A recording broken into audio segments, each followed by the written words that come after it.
Hi everyone, my name's Rachel. I'm a first year medical student in the US and I'm also a member of the Air Force HPSP program. And today I'm going to be talking about why I picked Air Force HPSP specifically and how you can go about picking which branch you'll go into if you're interested in doing the HPSP scholarship. So let's get into it. And I just want to say that all of the opinions and views in this video are my own, and they do not reflect the opinion or views of the United States military, the Department of Defense, the United States Air Force, Army, or Navy. Just to review, you can do HPSP for Air Force, Army, or Navy. So why did I pick Air Force HPSP specifically? Well, I first kind of learned about through ROTC through a friend in high school, and then I kind of just wanted to do it. I was interested in it, but I didn't have any prior military background. So I just pushed myself to do it starting my freshman year of college, and everything ended up working out. I ended up getting a scholarship and it was all great. And obviously I'm here right now, I'm doing the medical school scholarship. So I just knew someone that was doing the Air Force, and then I was kind of partial to it because of that.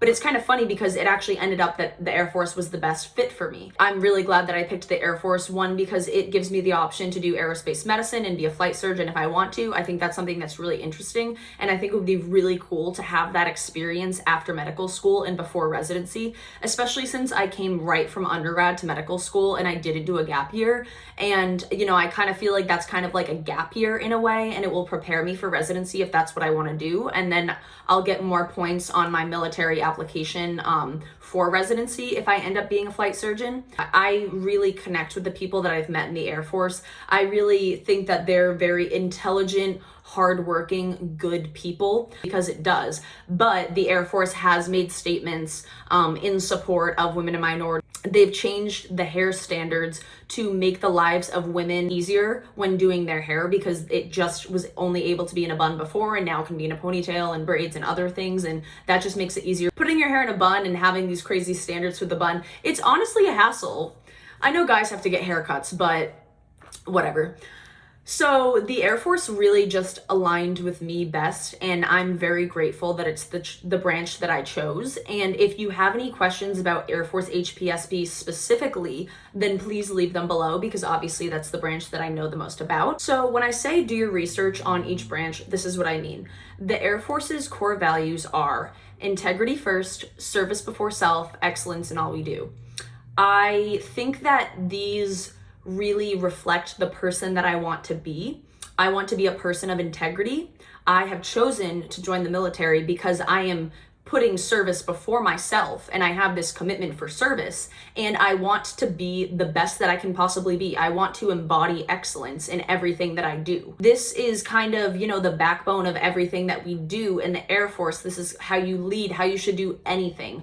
I really resonate with this. That's just another reason why I'm very glad that I chose this branch.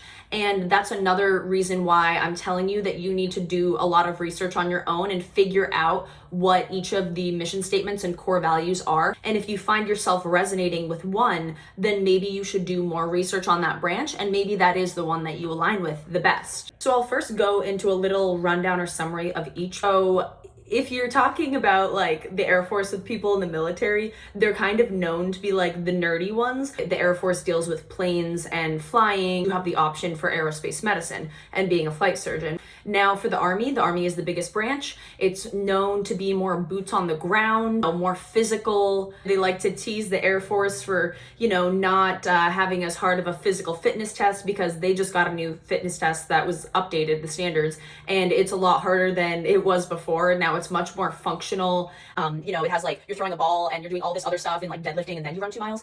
So have fun with that. I'm glad I don't have to do that.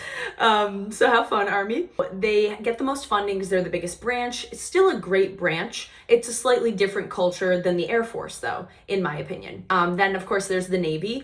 I think that it's a great branch, and if I'm being honest, I would rather join the Navy before the Army. Nothing against the Army, that's just my opinion and my view. I do know that if you're in HPSP for Navy, there's a higher chance that you'll go GMO after you finish your medical school training. And by GMO, I mean General Medical Officer. And I talk more about the basics of HPSP in my other video on HPSP, which I'll link below. So something that is very important to keep in mind when you're picking which branch you want to go into for HPSP is realizing that, as I've said in my other video, you're being a doctor in this branch, but you're also going to be an officer in this branch. And as an officer, you're a leader. You're in charge of making decisions that affect people's lives. And you're going to be evaluating people, having major impacts on their careers. So you need to realize that you're going to be a leader in this branch, and this branch needs to kind of fit you, because as you're going to be a doctor, but you are going to be also an officer in the branch. So you need to like the branch that you're in, because you're not going to just be doing doctor things. You're also going to be doing officer things, which oftentimes officers tend to do paperwork, because if you're in charge of people, you kind of have to do like leadership evaluations and like yearly reviews on them and things like that, because that's your job as that person's leader. So I think it's really important to do research on the culture of the branch. And I think a really good way to gauge the culture of the branch, and I guess first off, what I mean by the culture, for lack of a better word, is the vibe of the branch. In my experience, especially in my ROTC experience, the Army ROTC would attract people that liked to be more physical, more boots on the ground, doing more hands-on tactical things, while the Air Force would attract people more engineering majors. We did less physical stuff while we still did do physical things, and we were held to a standard, of course. One way that you can do this is by going on the websites of each of the branches and looking up their mission statement, and this will kind of tell you what they're all about, because their mission statement is, what they're always constantly working towards. Everyone is constantly working towards. Go onto the Facebook groups. I know there's an Air Force HPSP Facebook group, and then there's also Military Medical Students and Physicians Facebook group, and that has all three branches on it: Army, Air Force, and Navy.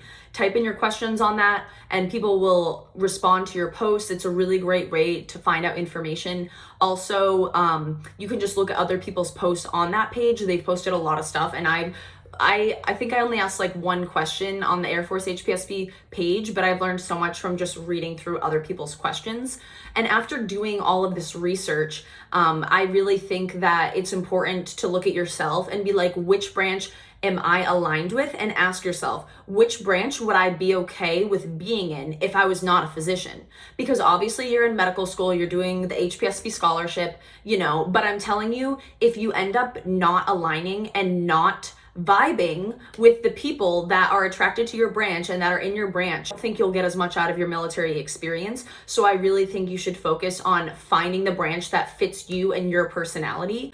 And, if your friend picks a different branch and you pick this one, don't be ashamed that that's the one that you want to go to, because that's going to be the better option for you if it fits you better. So let's talk a little bit about like the number of spots, the number of scholarships that each branch has. So I don't know the exact number of scholarships that each branch has, but I can tell you that because the Army is the biggest and it's the oldest military branch, it gets the most funding. So thus it has the most amounts of scholarships, has the highest number of scholarships, and because of that, it has the highest number of residency spots. So I would say if you want to go into orthopedic surgery, maybe, I think that they handed out about like 14 or 16 spots last year for the Army, versus I think that the number of orthopedic surgery residencies available in the Air Force, which was much smaller, I think it was around 2 to 4.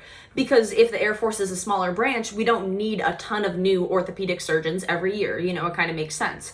So I think that's something to consider, but do not base your entire decision off of that. Obviously, getting a residency spot is important, but what's more important is your happiness. So I really think that you vibing and fitting in and aligning with the branch is more important than worrying about something that's so far down the line. Like, you getting your residency spot is like literally like 4, 3, 5 years down the road right now. Think about what fits you the best as of right now and which branch you truly want to be a part of, because you are signing your life on this line. You are saying that you will go and deploy if you need to. So you have to be ready to be with this branch and these people if that's what you want to do. Just because the Army might have the most amount of spots, don't pick it just because of that. Like, Emergency medicine is, I think, more competitive in the Air Force just because there's less spots and a lot of people want to be an EM military doc, and that's great. I'm interested in ER too. But don't base your decision off of like the Army has the most residency spots and I like need to get orthopedic surgery, I need to get EM. If you're not in medical school and you're saying that, I'm telling you, like, so many people, I don't know the percentage, but a large percentage of medical students change their minds for the specialty that they were like gung-ho about or like really set on when they were starting medical school. So you don't want to just pick it for this one reason and then realize like, oh my gosh, like I've totally changed and it wouldn't have even mattered if I was in the Army or Air Force, and I wish that I had been in the Air Force HPSP instead of the Army. So don't put yourself like in that corner, because I'm telling you, like, once you start actually getting exposed to stuff in medical school, your views about like your interests, and you'll just learn about so many other specialties you didn't know about. And also based on the learning in your classes, you're gonna realize like, I really enjoy this, or I thought that I liked this, but I actually don't like learning about this and I don't really like find this interesting. If you have any other questions about the Air Force HPSP program, then please leave them below. If you have any questions about HPSP in general at all, about how to pick your branch, anything about the program whatsoever, please let me know. I will do the best to answer it, and I always answer everyone in the comments. So I really hope that you enjoyed this video, and I hope that you have an amazing day.